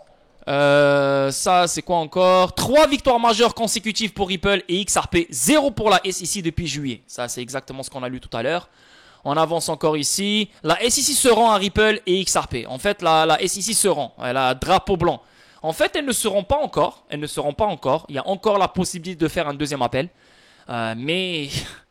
Mais ton deuxième appel, il nous fait aucunement peur. On s'en bat les couilles. Juste fais-le le plus tôt possible. Allez, fais-le. Vas-y, fais-le. C'est bien que tu as abandonné Brad Garlinghouse et Chris Larsen. C'est bien. Là, maintenant, tu nous as confirmé que l'affaire ne va pas durer très longtemps. Tu nous as confirmé que l'affaire va finir l'année prochaine. C'est mort, là. Donc, fais ton deuxième appel. Et j'espère vraiment pour toi que tu as vraiment des arguments fiables. Si tu n'as pas d'arguments fiables, pauvre ta gueule. Pauvre ta gueule, la SEC. Pauvre ta gueule. Tu aurais pu régler avec Ripple il y a longtemps. Et tu aurais pu garder cette crédibilité en toi. Mais tu as perdu ta crédibilité pendant tout ce temps-là. Tout le monde t'insulte et les gens ne respectent même plus le chairman de la SEC. Vous êtes devenus des clowns. Vous êtes devenus des rigolos. Hein? Tu aurais pu régler avec Ripple depuis très longtemps et tu aurais pu attaquer énormément d'entreprises et tu aurais fait plus d'argent que maintenant. Vraiment stupide de leur part. Pourquoi c'est stupide de leur part? C'est leurs avocats de merde qui veulent juste gagner. Mais frérot, tu peux pas gagner si t'as pas d'argument sérieux là. Aïe aïe aïe, on avance. Prochain article ici, un vétéran de Wall Street déclare que XRP n'est pas n'importe quelle crypto. XRP n'est pas n'importe quelle crypto. XRP est une monnaie supranationale. XRP est le Bancor. XRP est une unité de change, unité d'acompte, une réserve de valeur. XRP est une valeur utilitaire et non une valeur de spéculation. Pour l'instant, oui, peut-être, mais c'est une valeur utilitaire. Donc, dire que XRP est une crypto, non. XRP est une devise, XRP est une commodité, XRP, encore une fois, est une monnaie supranationale. Donc, elle est loin d'être une simple crypto. Ok? Ne l'oubliez jamais ça. On avance. L'argent intelligent arrive alors que des portefeuilles XRP détenant 10 000 à 10 millions de XRP atteignent un niveau d'accumulation élevé sur 2 mois. Ben oui, les gars. C'est ce que je vous dis, les gars. Minimum 10 000. Minimum 10 000. Si tu me suis et tu es assis sur 2 000 ou 3 000 XRP, fais le nécessaire. Je m'en bats les couilles. Je m'en bats les couilles de tes excuses. Je m'en fous de tes excuses. Parce que crois-moi, moi d'où je viens, c'était pire pour moi. Hein, j'avais même pas de travail. Quand j'avais un travail, je travaillais fucking $12 de l'heure là. C'est absolument rien. Et j'ai trouvé la solution. En plus, j'avais un loyer à payer. Je devais manger. Bref, pas besoin de te rentrer dans les détails. J'ai fait le nécessaire. Tout ce que je pouvais faire avant que j'aille ma chaîne YouTube. Et là, je te parle de 2018, 2019, 2020. J'ai pu ramasser plus de 40 000 XRP ou 50 000 XRP. Ça, c'est sans avoir ma chaîne YouTube. Je l'ai fait. Je l'ai fait. T'es capable de le faire. Tu penses que moi, je vais perdre ma salive pour que tu ramasses 10 000 XRP? Je m'en bats les couilles si tu ne ramasses pas. Si tu ne ramasses pas, c'est ta vie. Je m'en fous, moi. Mais je sais que ce qu'on est en train de vivre maintenant, c'est quelque chose d'incroyable. Ce qu'on est en train de vivre maintenant, il ne faut pas le prendre à la légère. Ce qu'on est en train de vivre maintenant, on ne va plus le revivre. Peut-être que la prochaine génération va le revivre, peut-être même pas. Mais ce qu'on est en train de vivre maintenant, c'est très spécial. Donc il faut saisir toutes les chances qu'on a. Donc serrez la ceinture, resserrez la ceinture et montez à vos 10 000 XRP minimum. Ok les boys? Donc là, on a fini avec les news et là, on va rentrer avec les connexions. Donc, qu'est-ce qu'on a ici? La Banque Centrale Européenne, l'Eurosystème passe à la prochaine phase du projet d'euro numérique. Donc, comme vous le savez, le digital euro est inévitable. Il s'en vient. Il va voir le jour avant le dollar digital. Ça, c'est inévitable et l'Europe est extrêmement chaude dessus. Non seulement le digital euro verra le jour avant le digital dollar, mais aussi là, le cadre réglementaire verra le jour en Europe avant les États-Unis. Donc, littéralement, l'Europe, c'est eux c'est eux les leaders en fait. Ok. Donc, le Conseil des gouverneurs entamera la phase de préparation de l'euro numérique après la conclusion de la phase d'enquête de 2 ans sur la conception et la distribution d'un euro numérique. La phase de préparation jettera les bases d'un éventuel euro numérique. Les travaux comprenant la finalisation du règlement et la sélection des fournisseurs pour développer la plateforme et l'infrastructure. La phase de préparation ouvrira la voie d'une éventuelle décision future sur l'émission d'un euro numérique.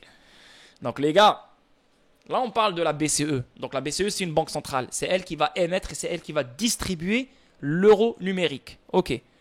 Donc, ça n'a pas rapport. Mais bon, juste, on fait un rappel ici. Un ancien conseiller de Ripple rencontre la garde de la BCE. Hein? Rappelez-vous que Brad Garlinghouse, il a rencontré la garde quand elle était à la tête du IMF. Rappelez-vous que Chris Larsen, il a fait 2 meetings avec Christine Lagarde quand elle était à la tête du IMF. Donc, tout ça se prépare depuis très longtemps. C'est pas nouveau, ok? Avec Ripple. Qu'est-ce qu'on a ici encore? On a la Digital Euro Association. Qu'est-ce qu'on a ici? La DEA, donc la Digital Euro Association, fournit à la BCE des informations sur l'industrie, sur la conception de l'euro numérique. Ça, c'est le 14 juin 2022. Je ne vais pas tout lire, ok? Je ne vais pas tout lire, mais bon, ça parle de tout ça. Good. Ça, c'est la DEA. Qui fait partie de la DEA? Ripple. Membre or. Il n'y a aucun autre membre or à part Ripple. C'est le seul. Pourquoi? Parce que Ripple, c'est le seul qui ont cette architecture basée sur les CBDC. C'est eux qui ont les protocoles pour que les CBDC puissent être émis, distribués, etc. etc. C'est Ripple qui met les autoroutes pour que ces CBDC-là soient transactés. Donc si la DEA travaille main dans la main avec la BCE, et Ripple est un membre hors de la DEA, à toi de faire la connexion. On avance. Ici, on voit quoi? On voit un PDF de la BCE avec la Bank of Japan. Et là, on parle de synchronisation des paiements transfrontaliers. C'était eu en 2019. Ça, c'est des choses que j'ai déjà montrées il y a longtemps. Mais c'est bien de faire des rappels. On voit ici Ripple est mentionné. On voit RippleNet est mentionné. On voit Xcurrent est mentionné. On voit ILP est mentionné. Good. On avance. Qu'est-ce qu'on a ici? On a la Banque Centrale Européenne, qui parle de la crypto, l'importance de la crypto. Mais on a quoi ici? On a Brad Garlinghouse, le tweet de Brad Garlinghouse. Si tu cliques dessus, ça t'emmène directement ici. Qu'est-ce qu'on a? Ça, c'était en 2019. C'est formidable de voir la ECB proposer un point de vue clair sur les actifs cryptographiques, notamment que XRP est reconnu comme l'un des plus importants en termes d'utilisation. De capitalisation boursière et de diversité de modèles commerciaux. La BCE, mon gars. La fucking BCE. On avance, on n'a pas encore fini. Qu'est-ce qu'on a ici? On a Target. Target, donc c'est le système de paiement en Europe. Target. Qu'est-ce qu'on a encore ici? On voit ici, ça parle de Target 2, T2, T2S, blabla. Ça, c'est des choses que je vous ai montrées il y a longtemps avec Task Group, etc. Donc, les preuves sont là sur le Discord, etc. Et même dans mes anciennes vidéos. Il n'y a pas de problème. Mais, pour bien comprendre ce qui se passe, la BCE a publié un rapport annuel sur Target 2, le système RTGS pour toutes les banques européennes où elle règle tous les paiements en monnaie de banque centrale. La BCE l'a publié il y a environ 2 heures. Il peut être consulté ici. Ça, c'était en 2019. Le calendrier des banques avec tous les jalons peut être trouvé ici. L'approche du Big Bang exige que toutes les banques centrales nationales et leurs communautés soient prêtes à migrer à temps. Donc, on parle de Target 2. Toutes les banques d'Europe pourront en même temps utiliser XRP pour le règlement national et international des paiements et des titres en Europe. C'est pour ça qu'on a BIS, la BRI, qui n'arrête pas de faire des projets avec plein de banques différentes. Et chaque projet, je vous dis, oh les gars, ça parle du XRP Ledger, ça parle du XRP. Projet Roseline, projet Danbar, projet Icebreaker, projet Mariana et d'autres projets bien sûr. Donc là, on parle d'utiliser XRP pour le règlement national et international. des paiements et des titres en Europe, mais également sur d'autres systèmes RTGS comme celui du Japon, celui de l'Angleterre. Rappelez-vous que la Bank of England, elle a fait une POC, une preuve de concept avec Ripple, je me rappelle plus, en 2017. Et Ripple a amélioré le RTGS de l'Angleterre. Et celui de la Réserve fédérale. Ripple a aussi amélioré le RTGS de la Fed. Ripple a fait des tests avec la Fed en 2017, vous le savez. Et le vice-président de la Fed, c'est un ancien employé de Ripple. Cela signifie également la migration de Target 2 paiement avec TS2 titres et TIPS règlement instantané. Donc Target 2 c'est pour les paiements transfrontaliers, la TS2 c'est le règlement des titres et le TIPS c'est le règlement instantané vers une seule passerelle pour toutes les banques européennes. Donc il y aura une seule passerelle pour toutes les banques européennes pour utiliser Target 2, TS2 et TIPS. Et ces trois-là utiliseront XRP pour des règlements nationaux et internationaux. Toutes les banques doivent signer un contrat avec le fournisseur de services réseau de leur choix avant juillet 2020. RippleNet avec son Xcurrent 4.0 est l'un de ces NSP. Donc RippleNet est un NSP. Et pour être clair, c'est vraiment le choix le plus évident pour chaque banque de l'Union européenne par rapport au GPI. Donc le GPI, c'est le NSP de Swift. Et RippleNet est clairement plus fort que Swift GPI. Donc c'est pour ça que RippleNet remplacera Swift. C'est pas Ripple qui remplacera Swift, c'est RippleNet, le réseau privé. Le nouveau système RTGS européen avec intégration à plusieurs NSP, comme RippleNet par exemple, Swift est actuellement le seul NSP intégré. C'est pour ça que tout le monde utilise Swift. Là, il n'y aura pas que Swift, il y aura RippleNet aussi. Sera mis en service avec une migration Big Bang, comme ils aiment l'appeler eux-mêmes, dans l'ensemble de l'Union européenne. Dans l'ensemble de l'Union européenne. Target 2 est destiné au règlement euro-euro. XRP n'est pas nécessaire pour les mêmes transactions et règlements en devise. Bien sûr que XRP ne sera pas nécessaire dans tout et n'importe quoi. Bien sûr. On n'est pas en train de dire que XRP, c'est pour faire un paiement, il faut toujours utiliser XRP. Non. Mais XRP sera une option, sera un moyen inévitable, clair et net, adopté, utilisé par énormément de banques centrales, énormément d'autres institutions financières pour faire des règlements instantanés. Et là, on le voit clairement écrit noir sur blanc. Donc les gars, si vous vous limitez à 2000 XRP ou 3000 XRP, vous êtes les plus gros imbéciles qui existent sur cette terre. Vous n'aimez pas l'argent. Donc ferme ta gueule, va serrer la ceinture, arrête de gaspiller ton argent dans les clubs le soir, arrête d'aller dans des restaurants chaque soir, arrête de fourrer des putes, va ramasser ton argent et va acheter des XRP. Et ferme ta gueule. On avance. Avant de finir avec Ripple, regardez ce que j'ai ici les gars. Regardez ce que j'ai ici. Juste, je vais vous montrer un petit truc ici. Tesla. Ok? Tesla. Stocks. On va aller sur Tesla. Ok? Tesla Nasdaq. Si on fait une recherche, et vous allez sur YouTube, sur Google, le 29 septembre 2018, c'était l'annonce dans laquelle on voyait Tesla qui a réglé avec la SEC. Donc Elon Musk a réglé avec la SEC. Et après Tesla c'est parti en couille. Qu'est-ce qui se passe ici? Ça c'est le 29 septembre, on a eu l'annonce. Donc Elon Musk a réglé avec la SEC concernant Tesla. On a eu un dump court terme, on a eu un petit pump encore, et on a eu un putain de dump majeur. Tu vois? Et qu'est-ce qu'on a eu à partir de ce dump majeur? Boum! De 11 dollars à combien? 411 dollars. Je pense fortement que c'est ce qu'on aura avec XRP. Maintenant, est-ce qu'on aura ce dump comme ça avant d'exploser? Peut-être. Peut-être oui, peut-être non. Ça, on ne peut pas savoir. On peut pas se dire qu'on aura le même comportement. Mais ça va rimer. Peut-être qu'il y aura quelque chose. Pourquoi? Parce que si on a le règlement, les gens vont tous penser que ça va fly. Donc, on les manipule en leur faisant penser qu'il n'y a rien. Donc, on dump. Donc, les gens se disent, ouais, on a le règlement. Et ça a dumpé combien de temps? Ça a dumpé du 29 septembre à juin. Waouh! Ça a pris 8 mois. Ça a pris 8 mois avant que ça explose. Donc, les gens, ils ont perdu espoir. Ils ont dit, oh, nique sa mère. On a fait un règlement, mais ça ne pompe pas. Parce que nous tous, on attend le règlement pour que ça pompe. Donc, imagine, on a la même chose. Les gens vont être détruits. Les gens vont vont lâcher l'affaire. Les gens vont quitter le bateau, ils vont dire j'attendais le règlement depuis toutes ces années, on a eu le règlement et là ça fait que chuter. Et la chute dure je sais pas combien de temps. Imagine, ça peut arriver les gars, ça peut vraiment arriver. Mais après la chute, on a eu quoi? On a eu la plus folle explosion que Tesla n'a jamais connue. Donc, est-ce qu'on aura ça avant l'explosion? Je ne sais pas.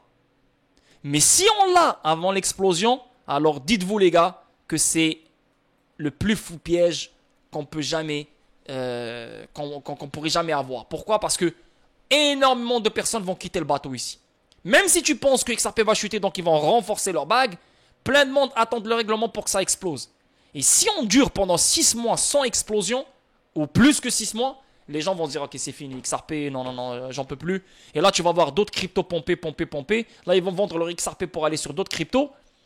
Et là, bam, du jour au lendemain tu comprends plus rien, XRP fly. Je crois à ce comportement. Peut-être pas à ce dump comme celui-là, mais en les connaissant, et en connaissant comment ils sont en train de manipuler les choses, les teneurs de marché, etc., ça ne m'étonnerait pas d'avoir un dump comme celui-là. Est-ce qu'il va durer 8 mois? Est-ce qu'il va durer 6 mois? Est-ce qu'il va durer 5 mois? Ça, on ne peut pas le savoir. Mais soyez prêts à un genre de comportement comme celui-là. Maintenant, ce que vous devez mettre dans votre tête, ce n'est pas ce dump qu'on aura. Si on l'a, c'est regarder ce qui suit. Regardez ce qui suit.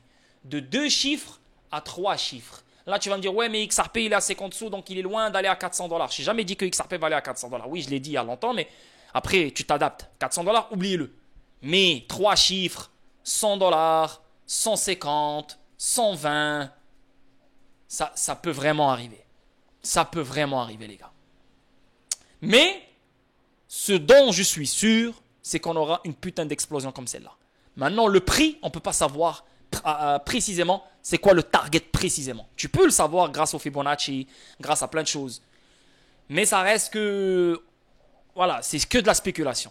Mais l'explosion comme celle-là, elle est inévitable. Donc voilà les bros, je voulais partager ça avec vous. Sinon, on va attaquer Telcoin, parce qu'il y a une bonne nouvelle sur Telcoin. Et aussi, il y a eu l'événement à Kigali. Il y a eu Forbes, il y a énormément de banques, la banque de Kigali à Rwanda. Plein de personnalités vraiment très importantes en Afrique, et on voit clairement que Telcoin il est en train d'élargir ses tentacules en Afrique. Déjà ils ont énormément de partenaires en Afrique. Telcoin, je pense que c'est un écosystème qui est nécessaire pour les Africains. Donc c'est là qu'on a la vraie inclusion financière, non seulement pour les Africains mais pour l'Asie aussi et pour l'Amérique latine. Pour moi là, Telcoin, il est vraiment sur son terrain de jeu. Et ça, on le sait depuis toujours. Donc, présentation de la Telcoin Association. Donc là, maintenant, il y a une association, Telcoin, qui a été créée, et de la prochaine génération de la plateforme décentralisée Telcoin. Depuis le début, la mission principale de Telcoin a été de créer une infrastructure de réseau mondial, blockchain, et une norme de jetons adaptée aux opérateurs de réseau mobile. Donc, comme vous le savez, Telcoin met en place une architecture, je l'ai expliqué ça 20 millions de fois, elle met en place une architecture, une infrastructure pour que les opérateurs mobiles puissent offrir des services financiers à leurs clients. Parce que les opérateurs mobiles ont de la misère à garder leurs clients sur le même contrat. Donc, ils sont à la recherche de nouvelles façons de fidéliser leurs clients. Telcoin, elle est là pour leur donner cette nouvelle architecture pour qu'ils puissent offrir des nouveaux services financiers à leurs clients. Et à l'industrie plus large de télécommunications. Donc non seulement aux opérateurs mobiles, mais la télécommunication complète, l'industrie de la télécommunication complète va bénéficier de cette architecture que Telcoin met en place. Cette initiative qui dure depuis plusieurs années aligne les ORM, donc les opérateurs de réseau mobile, les autres membres GSMA, 850 opérateurs mobiles au GSMA, et les abonnés de téléphonie mobile du monde entier. Parce que quand tu parles de 850 opérateurs mobiles sur le GSMA, on parle de Orange, on parle de Verizon, on parle de Vodafone, on parle de énormément d'opérateurs mobiles connus dans le monde. Donc, ces opérateurs-là détiennent des millions et des millions de clients dans le monde entier. Autour d'un système de plateforme Telcoin unifié, d'une suite de services blockchain, du jeton Tel. Donc le jeton Tel, le token Tel, c'est lui qui sera utilisé pour la liquidité, c'est lui qui sera utilisé pour les gaz, les frais de gaz, c'est lui qui sera utilisé pour la gouvernance, c'est lui qui sera utilisé pour tout et n'importe quoi. C'est le token natif de cet écosystème Telcoin. et d'un système de gouvernance communautaire robuste qui harmonise des technologies traditionnelles, structures juridiques avec l'éthos de la décentralisation. Aujourd'hui, cette mission devient une réalité. Nous sommes fiers de lancer officiellement la plateforme Telcoin de nouvelle génération. Donc là maintenant, officiellement, la plateforme du réseau, donc la plateforme comprend le réseau Telcoin, comprend Telex et comprend le réseau d'applications Telcoin. Donc le réseau Telcoin, j'imagine que c'est le réseau, donc c'est le réseau Telcoin, c'est là que les opérateurs mobiles peuvent interagir avec Telcoin, etc. Tu as Telex, c'est Rivendell, donc Rivendell c'est là où les opérateurs mobiles peuvent utiliser des pôles de liquidité pour créer de la liquidité pour certains services financiers, etc. etc. Et le réseau d'applications Telcoin, donc il y aura un réseau d'applications, donc il y aura des applications sur l'écosystème Telcoin qui seront utilisées par les opérateurs mobiles et d'autres. Et la décentralisation formelle du pouvoir et du contrôle sur le système est telle de Telcoin l'entreprise vers la communauté via le Telcoin Association. Donc l'association Telcoin sera l'épine dorsale entre le réseau Telcoin, Telex et le réseau d'applications Telcoin, etc. etc. L'association existe en tant que Swiss Verin, organisation à but non lucratif domiciliée dans la ville de Lugano en Suisse. Donc les gars, encore une fois, Telcoin nous prouve qu'ils sont en Europe, non seulement en Lituanie, mais en Suisse ici. Donc les opérations en Europe vont très très bientôt commencer. Elles ont déjà commencé. On peut retirer n'importe quel stablecoin euro sur n'importe quel compte bancaire européen et on reçoit des euros. Donc je ne sais pas si c'est sur n'importe quel compte européen, peut-être que ça va prendre du temps encore, mais ça s'en vient les boys. C'est big ce qui s'en vient. Si tu as 1 million de Telcoin, fais pas le chiche, fais pas le stupide et l'imbécile. Tant que les prix sont abordables devant ta gueule, réveille-toi, va acheter plus de Telcoin, petit con va. Petit con man. T'es là à faire le tog là. Ouais, je possède 3000. Tu oses venir m'écrire sur YouTube et tu me dis ouais, moi je possède 3000, 4000 XRP. Tu penses quoi? Je vais t'applaudir? Je vais dire vas-y, lave ton cul, va laver tes fesses et va fucking chercher acheter plus de XRP, petit con. Tu penses que si tu me dis t'as 500 000 Telcoin, je vais être fier de toi? Je vais dire va laver tes fesses et va fucking acheter plus de Telcoin, petit con va. Là, on est dans un moment très très très très sérieux où l'argent institutionnel commence à rentrer dans le game.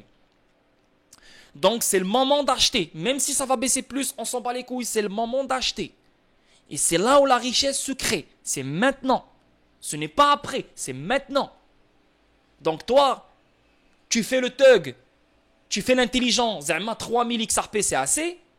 Mais quand XRP va aller à $100, ou $50, ou $80, tu vas dire, oh fuck, j'aurais dû acheter plus. Et si tu dis ça, en sachant que maintenant tu es sûr de toi, si tu dis ça après, tu es la plus grosse pute qui existe. La vérité, tu es le plus gros chevreuil. Si tu décides de rester avec 3000, assume et ne chiale pas après. Ok? C'est pour ça que je te dis, achète le plus que tu peux parce que je sais que tu vas chialer après. Et voilà quoi. Donc, voilà. 1h17. Vu que j'ai pas fait de vidéo hier, ben, je me suis donné à fond sur cette vidéo. Je vous souhaite un bon week-end la famille. On reste focus, on reste concentré. Ce soir, je ne sais pas si je vais faire un stream sur le Discord concernant les fondamentaux. Peut-être oui, peut-être que non. Tout dépend de mon humeur. Mais je pense que voilà, on a partagé tout ce qu'il faut. À part les fondamentaux, à part ce qui se passe avec l'inflation, à part ce qui se passe avec les banques, à part ce qui se passe avec la Fed et tout. Mais sinon les boys, je vous souhaite un bon week-end, prenez soin de vous, on continue à renforcer nos bagues, on continue à rester concentré, on reste zen et n'oubliez pas les visionnements, n'oubliez pas les likes, n'oubliez pas les abonnements les boys et moi je suis là pour vous, je suis là que pour vous, je suis là pour votre richesse, je suis là pour que vous changez de vie. Il n'y a aucune personne sur YouTube qui est là pour vous. Je suis là pour vous, je le dis, je le répète, je ne fais pas le prétentieux mais je vous fais un rappel, je suis là pour vous. Ok? Peut-être que je ne réponds pas à vos messages, peut-être que je ne réponds pas à certains commentaires, parce que les gars, à un moment donné, j'ai pas de vie, hein. Vos questions que vous mettez sur les commentaires de YouTube, vous pouvez trouver les réponses sur mes vidéos, hein. Il faut juste regarder mes vidéos. Mais sinon les boys, encore une fois, je suis là pour vous. Donc ne faites pas les cons, on renforce les bagues, on continue à acheter Telcoin et on continue à acheter XRP. Ça c'est les deux premiers. Bien sûr il y a XDC, bien sûr il y a d'autres cryptos. J'ai vu que certains youtubeurs qui parlent de Dogecoin. Si tu es nouveau dans le game, s'il te plaît, n'achète pas Dogecoin. Si tu es vieux dans le game, n'achète pas Dogecoin. Un youtubeur qui présente Dogecoin en sachant qu'il y a des opportunités plus fortes que Dogecoin, avec un futur plus fort que Dogecoin, et ils osent balancer Dogecoin. Je ne vais pas citer les noms, mais bref, il n'y a pas plus stupide que ça. Donc les gars, arrêtez avec vos Shiba, arrêtez avec vos Dogecoin, et surtout n'écoutez pas certains YouTubers qui vous parlent de Dogecoin. Même si ça fait partie de leur top 5 ou top 10 ou top 20. Fuck that. Ne touchez pas Dogecoin. Même s'il y a de l'argent à se faire, fuck that. Mettez l'argent sur Telcoin, mettez l'argent sur Bax, mettez l'argent sur les meilleurs actifs avec une meilleure utilité qui ont un meilleur retour d'investissement. Oubliez Quant, oubliez ces conneries-là. Vous n'êtes pas des collectionneurs, vous n'êtes pas là à collectionner tous les actifs que tout le monde possède. Vous êtes là à faire de l'argent. Donc tu dois faire le plus d'argent avec un peu de budget et bien sûr sur un projet qui a une énorme utilité. Comme Bax et comme Telcoin, comme XRP, comme XDC, comme Gala, comme IOTEX. Si tu es intéressé par IOTA, je te le dis live clairement, oublie IOTA. Concentre-toi sur IOTEX. IOTEX met en place une infrastructure solide pour le nouveau monde de l'Internet des objets. Et là, on parle des DePIN. La plupart d'entre vous ne savent même pas c'est quoi le DePIN. Et les youtubeurs franco n'arrivent même pas à faire des recherches sur les nouveaux marchés émergents qui arrivent, comme les DePIN. Et le DePIN, c'est ce qui touche les objets interconnectés entre eux. C'est incroyable. Heureusement, les gens qui me suivent sur mon Discord savent de quoi je parle. Et heureusement, ils sont dans mon Discord parce qu'ils sont en avance. Donc, s'il te plaît, faites les choses bien. C'est pas parce que tu es nouveau que tu vas écouter aveuglement quelqu'un parce qu'il fait des vidéos YouTube. Oublie Dogecoin. Remplace Dogecoin avec Telcoin. Oublie IOTA, remplace IOTA avec IOTEX. Et oublie Quant, remplace Quant avec Bax. Anyway, je vous souhaite un bon week-end, prenez soin de vous et on se capte lundi pour une autre vidéo statique. Ciao.